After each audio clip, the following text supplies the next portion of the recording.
ask ourselves powerful questions because our brain likes them. If we can ask a powerful question instead of like, why is this happening to me? Our brain is going to think about things in a new way, in a powerful way. And when we show up to a relationship with this family member who has been our best friend, and we feel like, hey, I've been doing some thought work, I've asked powerful questions, we show up feeling more powerful because we've done this instead of fearful. And when we take action, when we feel powerful, that is a very different outcome.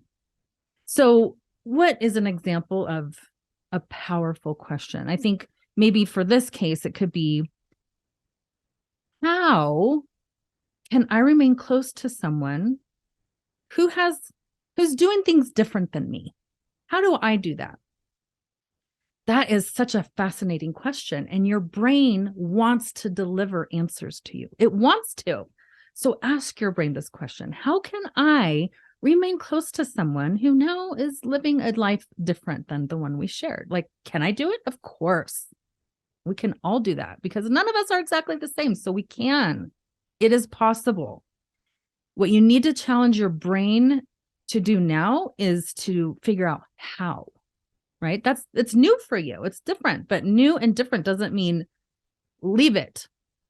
Uncomfortableness doesn't mean don't do it. It means dive in. Let's go. Let's figure this relationship out. It's not worth losing. The other powerful question that you could ask in this situation that will give your brain new thoughts to think is, now that my friend is living, or now that my relative is living a life that's different than me, who do I want to be? Right? We were similar and now we're a little bit different, but who do I want to be when we are together? Who do I want to be? What kind of best friend can I be? So this will give your brain new ways to think about, yes, the relationship can remain intact, even if you guys do things differently now in your life. Keep the relationship intact, accept the differences full-heartedly. I remember when I was in my early 20s and I worked at a restaurant, and when I started working there, I didn't know anybody. And so I was just meeting people. And I remember one of our first meetings right before our shift started, we had a powwow, like, these are the specials for the day. This is our goal, and make sure we have good service. And the manager asked if anyone had any comments or something. And I remember this one girl that I'd never met before. Man, she had a lot to say and it wasn't so pleasant. And she swore like a sailor. And it was very different than me. She was very opinionated. It was strong. She was feisty and fiery. And I was like, whoa. And I remember I judged her. In that moment, I totally judged her. And I was like, I don't think I'm ever going to be friends with her. And usually I don't consider myself a judgmental person, but I totally judged her right away from listening to this conversation and being in this meeting. What ended up happening still blows my mind. And I'm grateful that I was able to let go of my judgment of her. But what ended up happening is that she proved me wrong.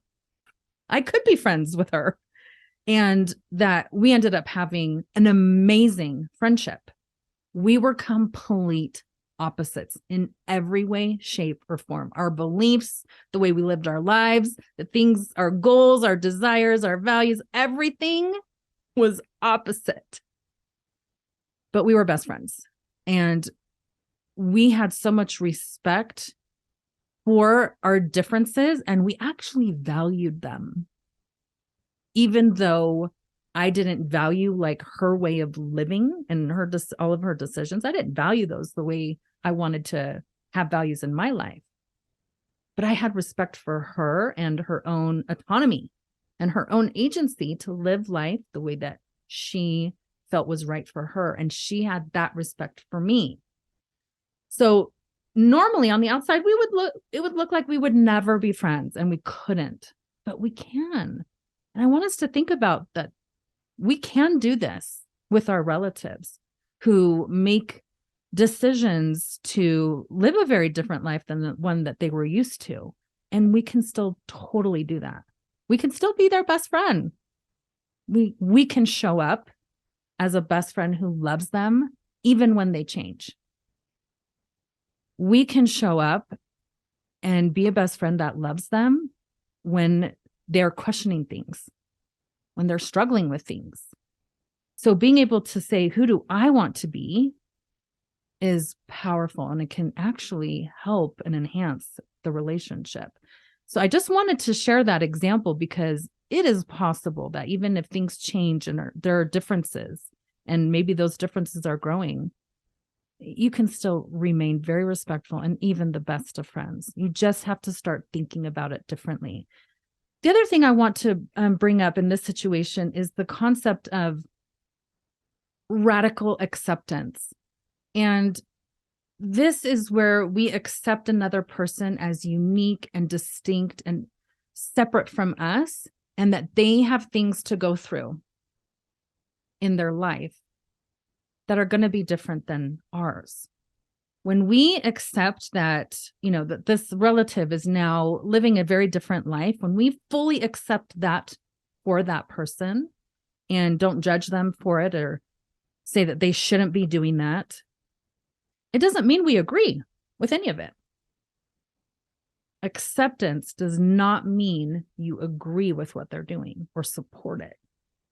It means you accept that they are their own person with their own agency. That's what you accept. And that you don't have the authority, right? We talked about that last week. We don't have the authority to say that they shouldn't be going on this journey, or that they shouldn't struggle, or that they shouldn't make these decisions. We don't have that. So we accept that this is part of their journey in this moment. We accept that. That means we have got to do that thinking that we are going to give them that space and still love them at the same time. It's beautiful. It's a beautiful relationship when we can think about it in that way. Another thing that can really help with radical acceptance when, paths kind of diverge is allow them their journey and say, this is a part of their journey for now. When we use this modifier for now, when we're thinking about things, it can really relieve a lot of stress and a ton of anxiety, a lot of that fear of things are going to change. I'm going to lose my best friend, because it puts it in a perspective that perhaps this is temporary. All humans go through a journey, right? There's ups, there's downs, there's turns, there's U-turns. We need to remember that, not only for ourselves, but for our relatives. And so if we can say, oh, they're doing things different now, and this is part of what they have to go through. This is part of their journey for now. This allows us to give them that space. It allows us to say, I accept that this is part of your journey, and I still accept you. Has nothing to do with my journey. But I give you all that. I give you love. I give you space. I give you respect. And I also want to talk about the hope that being able to use that term for now brings. I can't tell you how many times I've worked with clients where they've really struggled with this concept, like somebody has changed in the relationship and they thought it meant for the worst forever, right? Our brains do that. Our brains are very dramatic, and we think in extremes by nature. And we have to learn how to correct that and say, well, that might not be true. Let's challenge that a little bit. And when we're able to use this phrase for now, it releases that. And again, I can't tell you how many times I've worked with clients where they thought their significant other or their in-law had changed for the worse and it was never going to get better, only to find out that it was totally temporary. But we can lose sight of that when we're thinking fear-based and that we're going to lose our best friend. So we don't want to do that. We want to love them where they are on their journey. We want to love them now, right now, as they are, because you know what? They need it. If they are making drastic changes in how they lived their life, they may be happy about those changes. And maybe they needed to make those changes for now. Maybe they don't have the coping skills. They don't know how to manage their thoughts. They don't know how to solve what is going on for them because they're human and we're not taught all the ways to solve everything when we're born. So I think for this situation, if we say, I want to show up to this relationship with this family member and who I consider one of my best friends, I want to show up as a compassionate person. I want to be compassionate with them, or I want to love them on purpose, no matter where they are in their journey. I'm still going to show up with all the love I have for them and practice that radical acceptance and give them their space to work through it.